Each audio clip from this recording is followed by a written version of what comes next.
few months ago, we reported on an investigation into whether or not generic drug makers were colluding to raise prices and to keep competitors out of certain markets.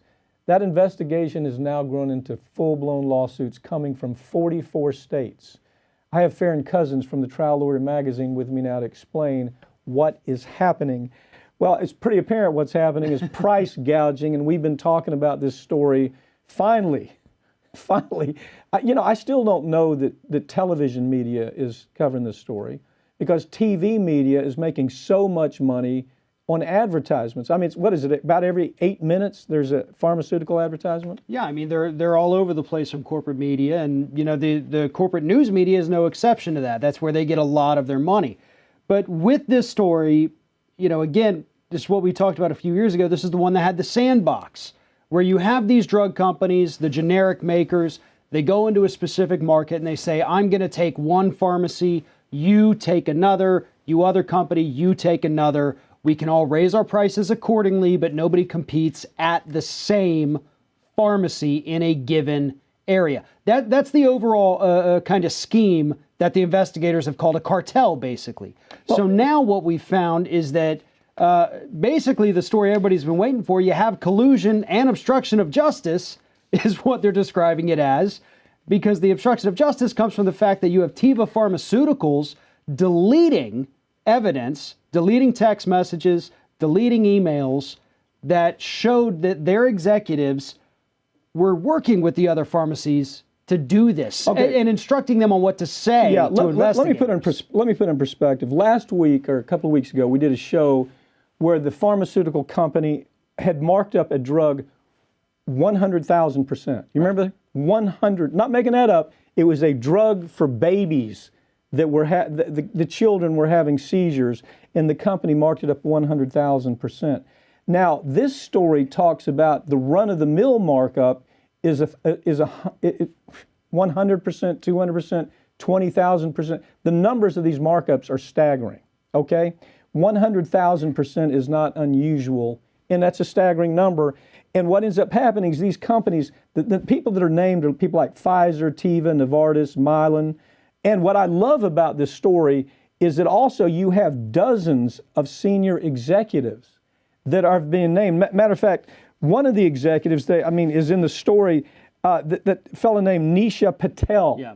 So Nisha Patel goes about, no, this is a woman, isn't it? I believe so. Yeah, so Nisha Patel goes about destroying emails because they know that there's an investigation taking place. So they go about destroying emails. That's where the obstruction comes in. Right. The collusion is maybe sometimes a little more difficult to prove.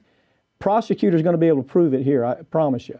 But when you get to collusion, you've moved from just a pure civil action if it involves any type of criminal collusion. I'm wondering if this is where this goes. What do you think? What do you think? I think absolutely. I think in this particular instance, this is not going to be something that is difficult to prove because they may not have Nisha Patel's communications anymore.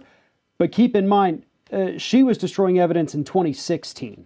This investigation began in 2014, I believe. Mm-hmm. 44 state attorneys general are on top of this.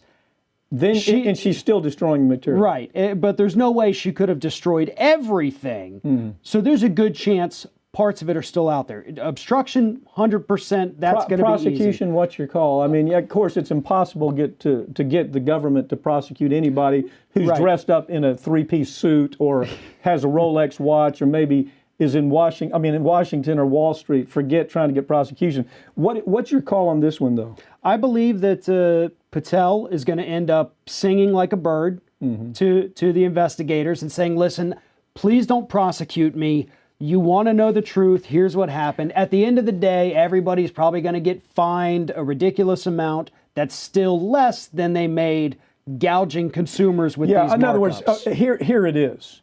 They bring charges and the company pays their way out of the charges. Yeah. They say, well, we'll pay you $2 billion. In the end, people don't realize taxpayers end up paying that $2 billion because it's a write-off for the company. And so, that's what they've been doing for decades now. So as we look at this case, These are drugs that affect, I mean, these are serious drugs. They were saving people's lives with HIV. They're saying the markup was ridiculous. People couldn't even afford to get HIV drugs, antidepressants, cancer drugs. These weren't simple, this wasn't aspirin or, minor kind of medication.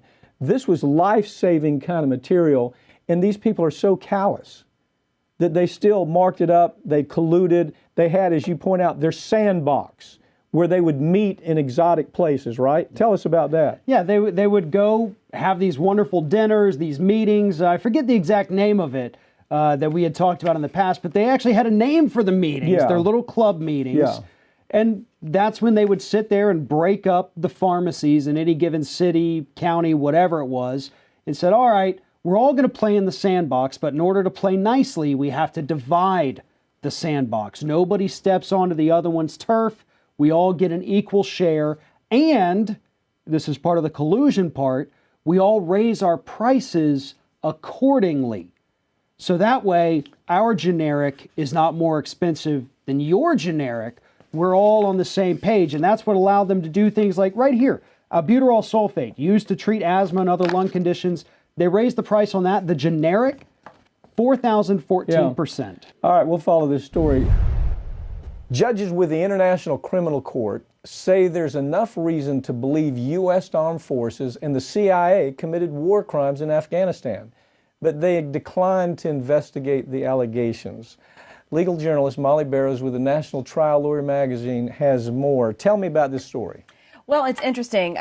Basically, the International Criminal Court, a prosecutor was bringing some 20,000 pages of documentation showing that a number of groups, including the Taliban, Afghan forces, as well as U.S. personnel, including the CIA, had committed a series of war crimes dating back to 2003. So they wanted permission from the ICC to investigate these. And basically, the ICC took a look at it and said, it's not that we don't think that there's grounds to investigate, but we simply don't see that this is going to produce any kind of successful result as far as an investigation. We're getting no cooperation from the U.S. or any other parties that you want to investigate. There's still a war going on in Afghanistan. So due to the circumstances of this case, we're not going to pursue an investigation. And of course, you have human rights groups reacting, saying this is sending the wrong message. It's basically saying if you're out of reach and uncooperative, then you can get away with committing atrocities. And the United States, of course, is thrilled because they don't feel like that they should be held accountable to the ICC. They never have. Well, that's why they're so down on Julian Assange. I mean, right. Julian Assange right now is being victimized in the worst kind of way, and the American journalism process thinks it's wonderful. Yeah, let's attack Julian Assange because he's one of the vehicles that actually told some of these stories. And so, right. It's almost like saying, Nuremberg really wasn't all that important. We really couldn't get any convictions. Exactly. If you take a look at some of these crimes, they are horrendous. Yes. And so you have an international cabal that says, yeah, this is really bad. Genocide is really bad. We hate that we killed all these. We sure hate it. We hate it, but by golly, we can't have a trial because France won't participate, Italy won't participate, the U.S. won't participate, and they won't give us enough information. So I'm just wondering, is that where police work ends because you don't get cooperation, or what do you do? Well, apparently so, and that's exactly what some of these other foreign entities are saying. Instead of the United States essentially bullying or throwing its weight around so that they're never held responsible. But according to the United States, they feel like that, and the White House issued a statement on this in particular, welcoming this decision and saying that, we hold ourselves and our citizens to the highest ethical standards as well. But we certainly know that that is not the case. I mean, it's blurry while we're still in Yemen, which is a Saudi-led, conflict. Yeah. And so if we're going to take this stance, just saying we didn't do it doesn't really come across like we're being a good neighbor. Well, let me take you back in time. Let me take you when the UK and the US and France and everybody understood that Henry Kissinger was the little freak behind Cambodia. Right. He was the little freak who assassinated, had the assassination of Allende.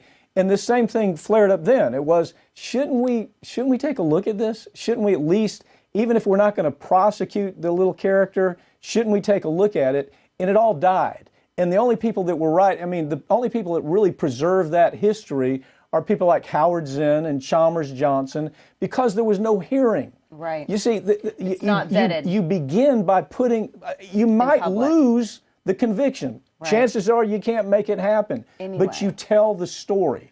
And so that's what that little freak Henry Kissinger got away with. You know, Right. there's no question. He had Allende murdered and replaced with Pinochet. They had all the information. If they would have just said, maybe we can't convict him, but we're going to put a trial on anyway. We're going to show the world what happened here. Right, and in this case, we did the exact opposite. Instead of saying we're going to have some form of transparency to show that we're at least going to be good neighbors and part of the process, the White House even stripped the U.S. visa credentials, basically, of the prosecutor who was looking into this war crimes. Yeah, that's what I'm talking inquiry. about. That's just retribution. Yeah. Just, you know, Right. we're bigger than you. Don't look into this. Yeah. Don't look into this. We've seen it with human trafficking, and we've seen it with international drug trade. Don't look into this, and the prosecutors disappear. Don't disappear, but they take them out of their job. They never have the hearing, and nobody ever hears the facts. This is just more of the same here, Molly. You're exactly right, Matt. Thanks for joining me. Thanks. Okay. Every year, 1 million hernia surgeries are performed in the United States. Unfortunately, some mesh implants that are used in these surgeries have caused complications, including infection and organ damage that led to surgeries to correct those problems. If this has happened to you, learn more about the hernia mesh lawsuit by going online to hernia.law or call us for a free consultation about your legal rights.